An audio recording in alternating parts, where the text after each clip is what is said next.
Hi students hi friends. ఈ వీడియోలో మనం ఏపీపీఎస్సి గ్రూప్ 1 మెయిన్స్ ఎగ్జామ్స్ కోసం జనరల్ ఎస్ఎస్ టాపిక్స్ తెలుసుకుంటున్నాం. గత వీడియోల నుంచే జనరల్ ఎస్ఎస్ టాపిక్స్ కొనసాగిస్తున్నాము. ఈ వీడియోలో మనం భూ సంస్కరణలు అనే టాపిక్ ఎస్ఏ తెలుసుకుంటున్నాము. వీడియోలోకి వెళ్ళబోయే ముందు చిన్న రిక్వెస్ట్, దయచేసి నా ఛానల్ సబ్స్క్రైబ్ చేయండి, లైక్ చేయండి, మీ ఫ్రెండ్స్కి షేర్ చేయండి. నా ఛానల్ సక్సెస్కి మీ సహకారం అందిస్తారని నేను చాలా ఆశిస్తున్నాను. ఎనీ కాంపిటేటివ్ ఎగ్జామ్స్కి నా వీడియోస్లో టాపిక్స్ ఉపయోగపడతాయని నేను నమ్ముతున్నాను. ఏ కాంపిటేటివ్ ఎగ్జామ్స్ రాసే కాంపిటీటర్ అయినా కూడా వాళ్ళ రాసే ఎగ్జామ్కి సంబంధించిన సిలబస్లోని టాపిక్స్ ఏవైనా నా వీడియోస్లో ఉంటే ఆ సిలబస్లోని టాపిక్స్ ఉన్న వీడియోస్ చూస్తే యూస్ఫుల్గా ఉంటాయని నేను ఆశిస్తున్నాను. దయచేసి షేర్ చేయండి, లైక్ చేయండి. Thank you very much. భూ సంస్కరణలు. సంస్కరణ అంటే మార్పు. భూమికి సంబంధించిన మార్పుని భూ సంస్కరణ అంటారు. భూమికి సంబంధించిన మార్పును భూ సంస్కరణ అంటారు. కాలం విలువ మారుతూ ఉంటుంది. మారిన కాలానికి అనుగుణంగా సామాజిక పరిస్థితులు మారుతూ ఉంటాయి. అప్పుడే సంస్కరణల ఆవశ్యకత కూడా ఉంటుంది. ప్రాచీన కాలంలోని సమాజపు స్థితిగతులు ఎన్నో సంస్కరణలు జరిగి నేటికి ఈ ఆధునిక సమాజంగా ఆవిర్భవించింది. పరిణామ క్రమంలో కాలానుగతంగా సంస్కరణలు తప్పనిసరి. నేటి సామాజిక వ్యవస్థలో భూ సంస్కరణలు చాలా తప్పనిసరి, చాలా ఆవశ్యకం. ఒకనాడు అందరి సంపద అయిన ప్రకృతిని కొందరు మాత్రమే ఆక్రమించుకొని తమ సొంత ఆస్తులుగా ప్రకటించుకున్నారు, పెత్తనం వహించారు. సామాన్య ప్రజలపై ఆజమాయిషి ఆధిక్యత కలిగి పెత్తనం వహించారు. రాజులు, పరిపాలకులు, సంస్థానాధీశులు, జమీందారులు, భూస్వాములు భూభాగాలను ఆక్రమించుకొని అవి తమ హక్కుగా భావించుకున్నారు. అంటే ప్రకృతి సంపద కొంతమంది చేతుల్లోనే కేంద్రీకృతమై ఉండేది. దానివల్ల ఎక్కువ మంది పేదరికంలో మగ్గిపోయారు.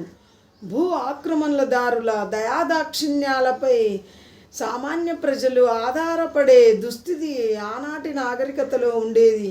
కవులు, కళాకారులు, ఆశ్రితులు, కర్షకులు, శ్రామికులు జమీందారుల నుండి, రాజుల నుండి, సంస్థానాధీశుల నుంచి దానంగా, మాన్యాలుగా, అగ్రహారాలుగా పొందేవారు. ఈ విధంగా భూసంపద కొంతమంది గుత్తాధిపత్యంలో ఉండడం వల్ల కొద్దిమంది మాత్రమే ఆస్తిపరులు, ఐశ్వర్యవంతులు అయ్యారు. ఎక్కువ మంది ప్రజలు ఆశ్రితులుగా, బానిసలుగా, శ్రామికులుగా, కష్టజీవులుగా, దరిద్రులుగా జీవించారు. ఈ అస్తవ్యస్తమైన అసమానతలపై మొట్టమొదటగా ఉద్యమించినది ఆచార్య వినోబా భావే. ఆయన భూస్వాములపై ఉద్యమించి భూదానోద్యమం ప్రారంభించాడు. అంతకుముందు సర్దార్ వల్లభాయ్ పటేల్ సంస్థానాధీశుల ఆట కట్టించి సంస్థానాలను ప్రభుత్వంలో భాగంగా సంస్థానాలు భారత ప్రభుత్వంలో విలీనమయ్యేందుకు కృషి చేశాడు. సర్దార్ వల్లభాయ్ పటేల్. వినోబా భావే శాంతియుతంగా, సహనశీలంతో వాడవాడలా తిరుగుతూ భూస్వాములకు, వారి ఆలోచనలకు పరివర్తన కలిగించాడు. వాడవాడలా తిరిగి భూస్వాముల మనసులలో మార్పును, పరివర్తనను తీసుకువచ్చాడు. ఈ భూమి, ఈ ప్రకృతి నీది, నాది, అందరిది, దీనిపై అందరికీ సమాన హక్కు ఉంటుంది అని బోధించాడు. పెద్ద భూస్వాముల మనసుల్లో మార్పు తీసుకొని వచ్చాడు. ఈ విధంగా ఆచార్య వినోబా భావే భూదానోద్యమం ద్వారా కొన్ని వేల ఎకరాలు సంపాదించి పేద ప్రజలకు పంచిపెట్టాడు. ప్రభుత్వం చేయవలసిన బృహత్ కార్యాన్ని ఆత్మశక్తి గల ఆచార్య వినోబా భావే ఆచరణలో చేసి చూపించాడు. వేల ఎకరాలు సేకరించి సామాన్య ప్రజలకు, పేద ప్రజలకు భూములను పంచిపెట్టాడు. ఈ విధంగా భూ సంస్కరణలకు ఆచార్య వినోబా భావే నాంది పలికారు. కానీ ఆచార్య వినోబా భావే మరణానంతరం ఈ భూదానోద్యమం నీరుగారిపోయింది. భూస్వామ్య వ్యవస్థ మళ్ళీ బలం పుంజుకుంది. భారత ప్రధానిగా పదవి చేపట్టిన శ్రీమతి ఇందిరాగాంధీ నూతన సంస్కరణలు చేపట్టినారు. సంస్థానాధీశుల భరణాలను రద్దు చేసింది. భూమిపై సంస్థానాధీశుల గుత్తాధిపత్యానికి శ్రీమతి ఇందిరాగాంధీ సీలు వేసింది. సంపన్నుల భూమి సంపదపై ఆంక్షలు విధించి పరిమితమైన భూమి మాత్రమే ఉండాలని శ్రీమతి ఇందిరాగాంధీ భూపరిమితి చట్టం తీసుకొని వచ్చారు. ఆ చట్టం ప్రకారం మిగులు భూములను ప్రభుత్వానికి అప్పగించవలసి ఉంటుంది. ప్రభుత్వం మిగులు భూములను భూస్వాముల నుంచి సేకరించి భూపరిమితి చట్టం ద్వారా భూస్వాముల నుంచి మిగులు భూములను సేకరించి పేదలకు పంచిపెట్టింది. నిరుపేదలకు పట్టాలు ఇచ్చే భూమి పట్టాలు ఇచ్చే పథకం ప్రవేశపెట్టడం జరిగింది. పేద ప్రజలకు, నిరుపేదలకు భూమి పట్టాలు ఇచ్చే పథకం ప్రవేశపెట్టడం జరిగింది. కేంద్ర ప్రభుత్వం ప్రారంభించిన భూ సంస్కరణలు అన్ని రాష్ట్రాలకు వ్యాపించాయి. ప్రజాస్వామ్యంలో అధికారంలోకి రావాలంటే పేదవారి ఓట్లు సంపాదించాలి. అందుకోసం అన్ని రాజకీయ పార్టీలు అత్యధిక జనాభా గల నిరుపేదలు, నిమ్న జాతుల మేలు కోసం, వారికి మేలు చేయడానికి పోటాపోటీలు పడ్డారు.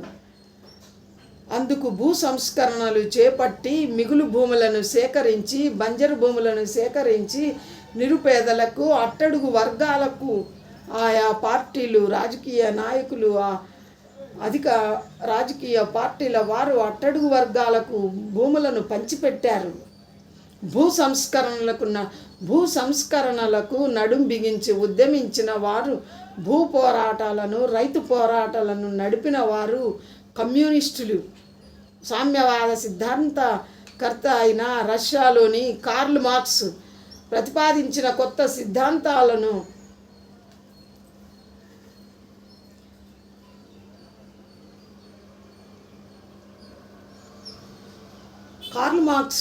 సామ్యవాద సిద్ధాంతకర్త అయిన రష్యాలోని కార్ల్ మార్క్స్ కొత్త సిద్ధాంతాలను ప్రవేశపెట్టడం జరిగింది.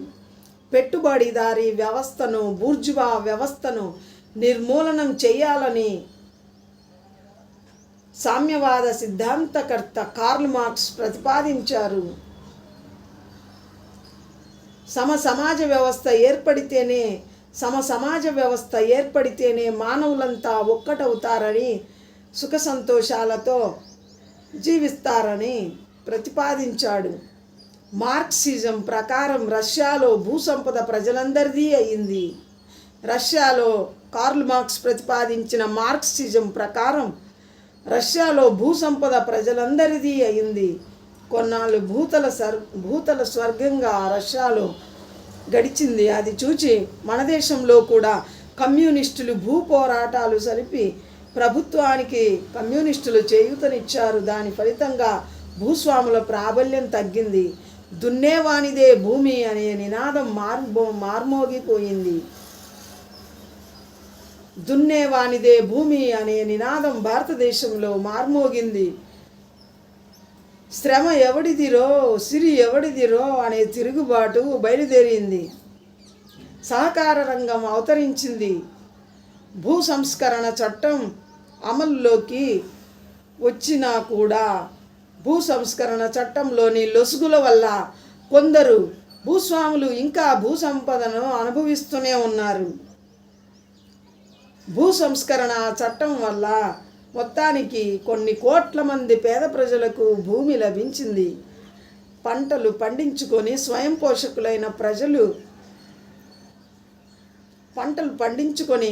పోషకులైన ప్రజలు కోట్ల మందే ఉన్నారు. భారతదేశం ఎక్కువగా వ్యావసాయిక దేశం. వ్యవసాయం పైననే 60% పైగా వ్యవసాయం పైననే ఆధారపడి జీవిస్తుంది.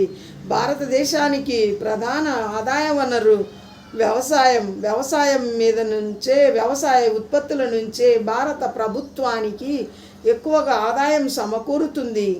భారతదేశం వ్యావసాయిక దేశం.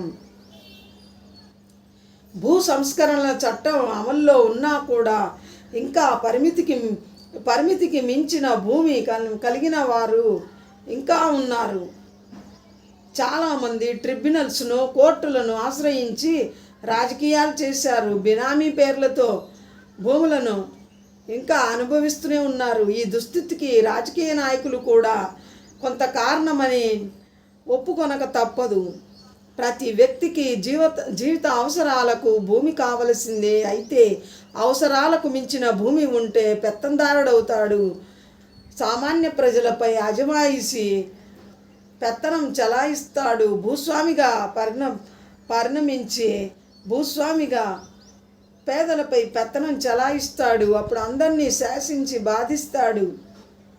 ఈ విధంగా జరగకుండా ఉండాలంటే భూ పరిమితి చట్టం, భూ సంస్కరణల చట్టం వాస్తవంగా నిజాయితీగా అమలు చేయబడాలి. భూమి లేని వారు బానిసత్వంలో జీవించవలసి వస్తుంది. భారతీయులు ఒకప్పుడు విదేశీయుల బానిసత్వంలో ఉంటే నేడు భూస్వాముల బానిసత్వంలో జీవించవలసి వస్తుంది. కాబట్టి భూ సంస్కరణలు సక్రమంగా జరిగి భూ సంపద సమానంగా ప్రజలందరికీ పంచినప్పుడు ఈ అసమానతలన్నీ సమసిపోతాయి. సమాజంలో ఉండే పేద ధనిక వర్గాల మధ్య తారతమ్యం నశిస్తుంది. భూ సంస్కరణ చట్టం నిజాయితీగా సమర్థవంతంగా అమలు చేసినప్పుడే దేశానికి అభివృద్ధి త్వరితంగా చేకూరుతుంది. పేద ధనిక వర్గాల మధ్య తారతమ్యం వైషమ్యాలు తగ్గుముఖం పడతాయి. కాబట్టి భూస్వాముల నుంచి భూ పరిమితి చట్టం ద్వారా మిగులు భూములను సేకరించి ప్రభుత్వము, స్వచ్ఛంద సంస్థలు పేదవారికి భూములను పంచిపెట్టాలి. పేద ధనిక వర్గాల మధ్య తారతమ్యాలను రూపుమాపాలి. అలా చేసినప్పుడే భారతదేశం సుఖ సంతోషాలతో, ఆర్థిక అభివృద్ధితో, సిరి సంపదలతో తులతూగుతుంది. Thank you students.